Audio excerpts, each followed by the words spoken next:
ನಮ್ಮ ನಾಡಿನ ನಮ್ಮ ದೇಶದ ಎಲ್ಲ ಶಿವಭಕ್ತರಿಗೆ ಶಿವರಾತ್ರಿಯ ಹಾರ್ದಿಕ ಶುಭಾಶಯಗಳನ್ನು ಸಲ್ಲಿಸಿ ಬರುವಂಥ ದಿವಸಗಳು ಭಾರತಕ್ಕೆ ಒಳ್ಳೆಯ ಯುಗ ಪ್ರಾರಂಭ ಆಗಲಿ, ಹಿಂದುತ್ವದ ಯುಗ ಪ್ರಾರಂಭ ಆಗಲಿ, ಕಾಶಿ ವಿಶ್ವನಾಥ ಮಂದಿರ ಮುಕ್ತ ಆಗಲಿ, ಮತ್ತು ಕಾಶಿ ವಿಶ್ವನಾಥನ ಮೂಲ ದೇವಸ್ಥಾನ ನಿರ್ಮಾಣ ಆಗಲಿ, ಮಥುರಾ ಕೃಷ್ಣ ದೇವಸ್ಥಾನ ನಿರ್ಮಾಣ ಆಗಲಿ ಅಂತೇಳಿ ಭಗವಂತನಲ್ಲಿ ಪ್ರಾರ್ಥನೆ ಮಾಡ್ಕೋತೇನೆ. ಬಳ್ಳಾರಿವರೆಗೂ ಲಿಂಕ್ ಸರ್ ಅದು ಭಾಳ ದೊಡ್ಡದಿದೆ. ಈಗ NIA ತೊಗೊಂಡಿದ್ದಾರೆ.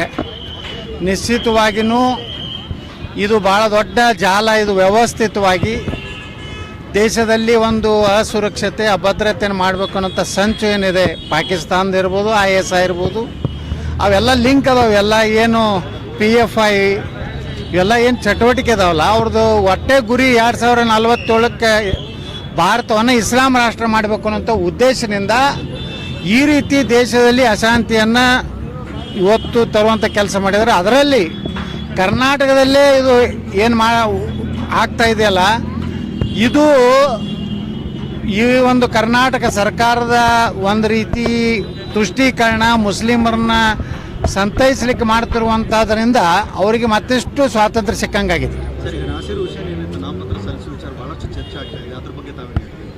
ನೋಡಿ, ನಾಸೀರ್ ಹುಸೇನ್ ನಾನು ಕೇಳಿದ್ರೆ ಈ ಪ್ರಕರಣ ನಾಸೀರ್ ಹುಸೇನ್ ತನೂ ಹೋಗ್ಬೋದು. ಯಾಕಂದ್ರೆ ಅವನ ಬೆಂಬಲಿಗರು, ಅವನ ಏನು ಅದರೊಳಗೆ ಆ ಒಂದು ಘೋಷಣೆ ಕೂಗಿದಂಥ ವ್ಯಕ್ತಿ ಸಿದ್ದರಾಮಯ್ಯರ ಜೊತೆಗೂ ಸಾಕಷ್ಟು ನಿಕಟ ಸಂಬಂಧ, DK ಶಿವಕುಮಾರ್ ಜೊತೆಗೆ ನಿಕಟ ಸಂಬಂಧ.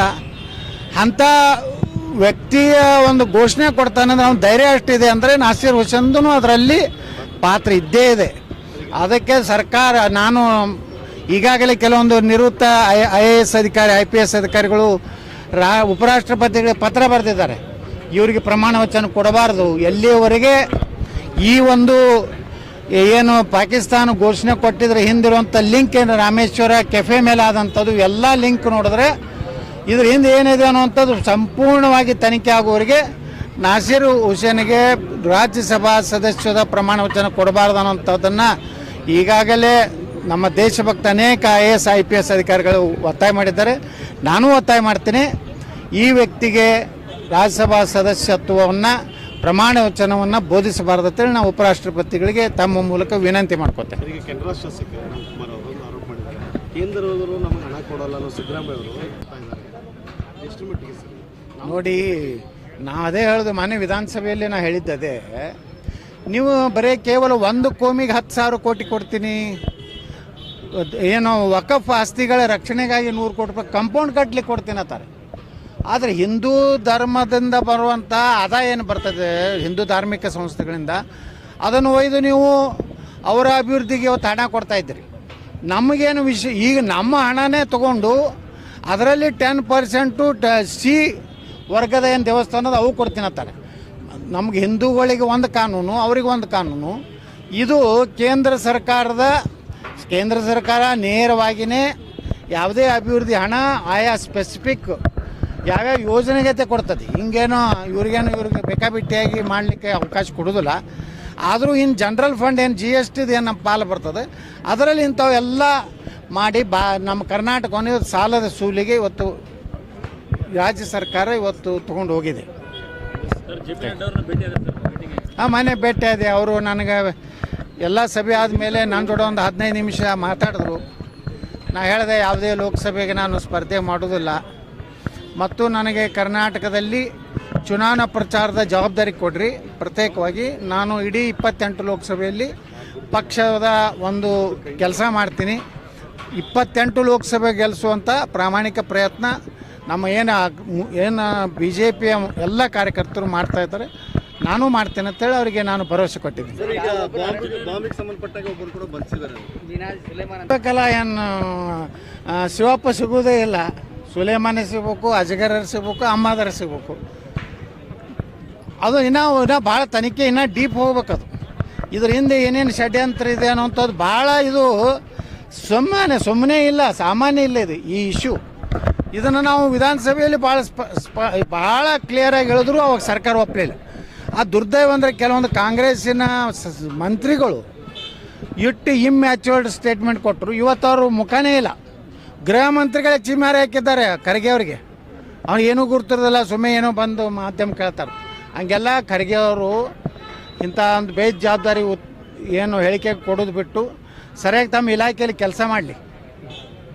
ಗ್ರಾಮೀಣಾಭಿವೃದ್ಧಿ ದೊಡ್ಡ ಇಲಾಖೆ ಇದೆ, ಕೆಲಸ ಮಾಡೋದು ಬಿಟ್ಟು ಬರೇ ಹಿಂದೂಗಳಿಗೆ ಬೈದು ಬರೇ ಅಲ್ಲಿ ಕಲಬುರಗಿಯಲ್ಲಿ ಅಂತರೂ ದಿನನಿತ್ಯ ಬಿ ಜೆ ಪಿಯ ಕಾರ್ಯಕರ್ತರ ಕೊಲೆ ಆಗ್ತಾಯಿದೆ. ಅದನ್ನು ಕಾನೂನು ವ್ಯವಸ್ಥೆನ ಸರಿಪಡಿಸೋ ಕೆಲಸ ಮಾಡೋದು ಬಿಟ್ಟು ಇಂಥದ್ದು ಮಾಡೋದ್ರಿಂದ ಅವ್ರ ಗೌರವ ಅವ್ರದ್ದೇ ಕಡಿಮೆ ಆಗ್ತದೆ.